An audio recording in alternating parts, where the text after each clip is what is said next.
Ah, tengo que hablar, claro, para que vean, dale. Sí, te escuché. ¿Se oye bien? Sí. ¿Todo bien? Bueno, yo soy Silvia Ribeiro, soy del grupo ETC, que es la versión corta del nombre Grupo de Acción sobre Erosión, Tecnología y Concentración, que es una organización internacional.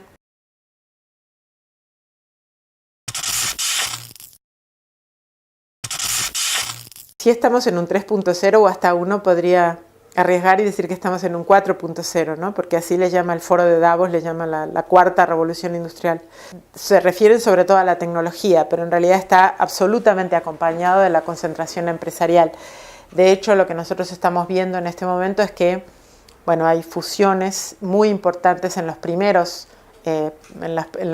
eslabones de la cadena industrial, que son las semillas y los agrotóxicos. Prácticamente ya pasan a ser casi como si fuera un solo paso, ¿no? Pero hay otro sector que viene inmediatamente junto con ese, que es el sector de maquinaria. Y ese sector de maquinaria, como por ejemplo John Deere, AGCO, CHN, o sea, este sector empresarial de maquinaria es mucho más grande en volumen que todo el sector de semillas y agrotóxicos. Entonces, lo que nosotros empezamos a decir desde el año pasado es que lo que nosotros estamos viendo es como que se llegó a un tope de hasta cuándo se pueden fusionar las empresas de agrotóxicos y semillas, y lo que viene es que los siguientes, que son mucho más grandes que ellos, se los van a comer. Entonces, el próximo Monsanto es John Deere, o sea, va a ser alguno de los de maquinaria. Eso no es solo un problema de mercado, es un problema de tecnología también, porque al mismo tiempo estas empresas no se han dedicado solo a los transgénicos, las semillas y los agrotóxicos. Además han acumulado una cantidad enorme de datos genómicos, de mapas genómicos, y todos ellos, o sea, tanto los de maquinaria como los de semillas y agrotóxicos, se han dedicado a juntar datos del clima. Por ejemplo, en cada tractor que hay, acá estoy segura que en muchos tractores de la Argentina, casi todos tienen GPS. Y uno dice, ¿para qué quiere uno un GPS en el campo, verdad? Bueno, pero lo que pasa es que ese GPS está alimentando datos satelitales todo el tiempo, y esos datos, ¿quién los tiene? Los tiene la compañía. Tanto, digamos, las Monsanto, Syngenta, DuPont, como las de maquinaria tienen una cantidad enorme de datos, y la imagen que viene es la imagen de una agricultura que desde la semilla hasta el seguro agrícola, porque además han acumulado datos climáticos en una situación de cambio climático, se van a acercar al agricultor, a la agricultura industrial sin ninguna duda. De hecho ya lo están haciendo más o menos así, a decirle, bueno, si usted va a plantar tal cosa, necesita tales semillas, lo va a plantar con estas semillas, con estos agrotóxicos, con esta maquinaria. Me tiene que comprar los datos del clima, me tiene que comprar los datos del suelo, los sensores para la aplicación, los drones, etcétera. Eso está empujando a una agricultura altamente capitalizada, altamente industrializada, sin gente, pero además los créditos agrícolas y los seguros van a depender del uso de toda esa batería. Y nosotros predecimos que en unos 5 años más o menos ya va a empezar toda la transformación, en donde las de maquinaria, que son esta maquinaria altamente digitalizada, son las que van a comerse, digamos, los primeros pasos, ¿no? Entonces, en términos concretos, lo que pasa es que eso, por ejemplo, en la Argentina, en un país tan industrializado en agricultura como la Argentina, va a producir un agravamiento mucho peor de lo que digamos, de la reforma agraria al revés que ha sucedido en la Argentina con los pools de siembra. ¿Qué pasa cuando esas biotecnologías se van a juntar con la digitalización y con todo lo que es, digamos, con la robótica, con la inteligencia artificial? Porque todo eso es inteligencia artificial. Entonces, cuando todo eso se junta en manos de empresas que todavía no existen, que son empresas que van a tener un poder que en este momento todavía no lo tienen. Y esas son las megaempresas que van a negociar con los gobiernos. Entonces, si ahora en este momento, por ejemplo, un gobierno de cualquier color tiene bastantes problemitas con Monsanto, para lo que sea, bueno, imagínate cuánto eso sea la mitad de todo el ciclo, de toda la cadena industrial agrícola, ¿no?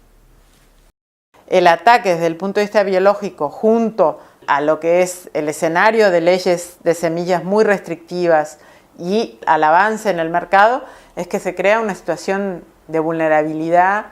O sea, en realidad no existe, yo digo que no existe soberanía, no es que no exista soberanía alimentaria, ¿no? Porque lo que sucede es que un país que no puede decidir qué hacer con sus alimentos, en realidad no puede decir que es un país soberano, porque está a disposición de los quienes le den los alimentos decidan, ¿no? Y son todas además empresas que son transnacionales.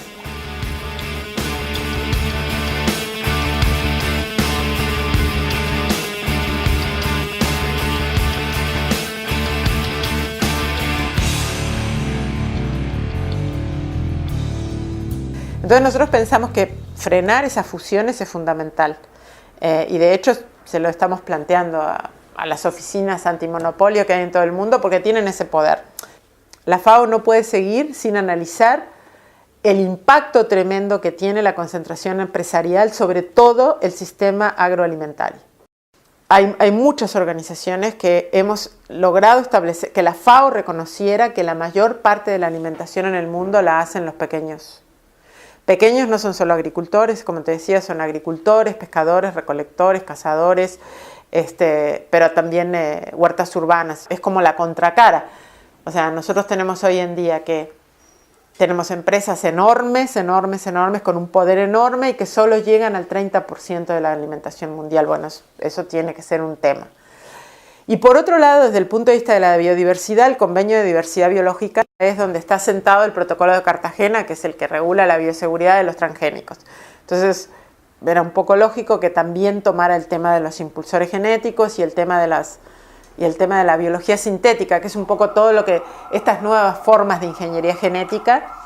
Nosotros creemos que la respuesta ha sido extraordinariamente débil, pero bueno, por lo menos dieron una señal clara de que acá hay un problema y lo están discutiendo.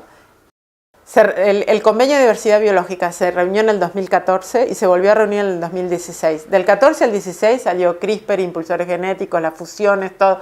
O sea, cuando se volvieron a reunir, el mundo había cambiado, digamos, ¿no? Entonces, si en 2 años pasó todo eso y Naciones Unidas no dice claramente que esto hay que pararlo hasta que lo podamos ver y ver qué significa, digamos, y eso es una moratoria, ¿no? Parar. Pero yo creo que los únicos que vamos a poder, digamos, conseguir de que esto realmente salga como tema y que se pueda parar es en una movilización desde abajo, desde la gente, desde las organizaciones, etcétera, a través de la información, a través de todo esto.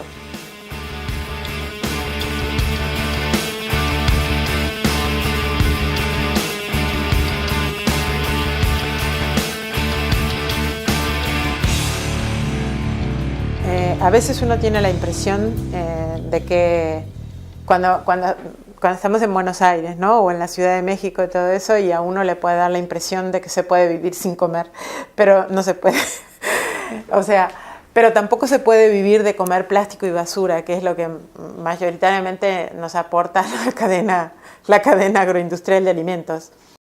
Yo creo que hay que replantearse el tema de que los alimentos son un tema de todo, ¿no? Por todo esto que hablábamos antes, que tiene implicaciones profundísimas, pero también porque la mayor parte de las enfermedades, la mayor parte de las causas de muerte de los seres humanos, como el 70%, estas son cifras de la OMS, son enfermedades no transmisibles.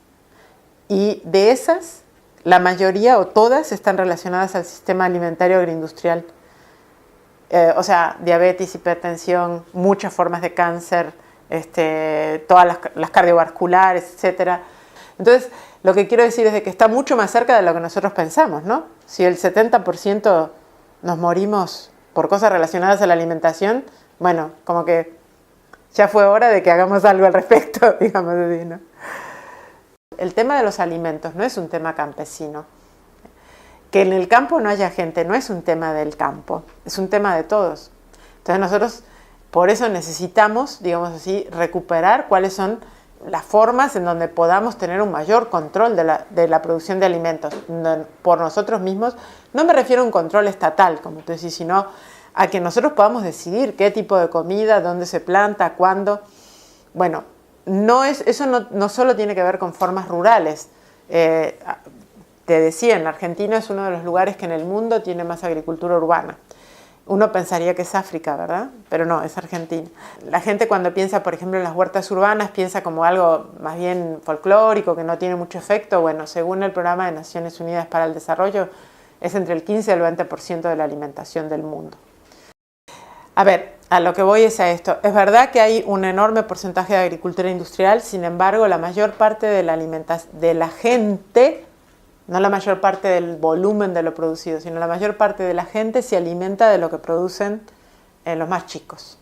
Por ejemplo, incluso yo creo que eso también se aplica en la Argentina, se aplica en todo el mundo, pero en términos globales definitivamente. El 70% de la alimentación mundial lo producen pequeños, ¿no?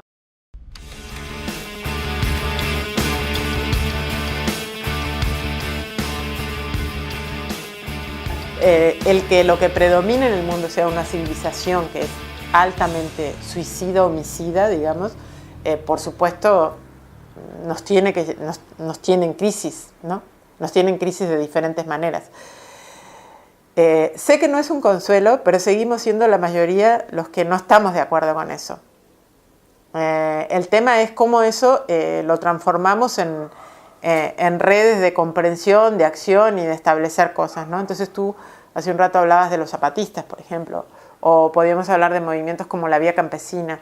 Son dos movimientos que tienen, digamos, son muy distintos, pero que tienen algo en común, que es la construcción desde abajo, y que, como me dijo una vez un compañero de Vía Campesina, dice, no, lo que pasa es que nosotros podemos tener toda la diversidad que tenemos porque ponemos el acento en las cosas que son realmente importantes que queremos que tenemos que mantener desde abajo, digamos, ¿no? Es como un puente entre la crítica, la resistencia, pero también como la construcción que haces cada día, ¿no? Por eso yo decía que eso de recuperar, decidir sobre nuestra alimentación y sobre nuestra salud, es que es casi imposible no hacerlo. Rodrigo tiene 2 niños y si no lo hace, ¿cómo va a ser?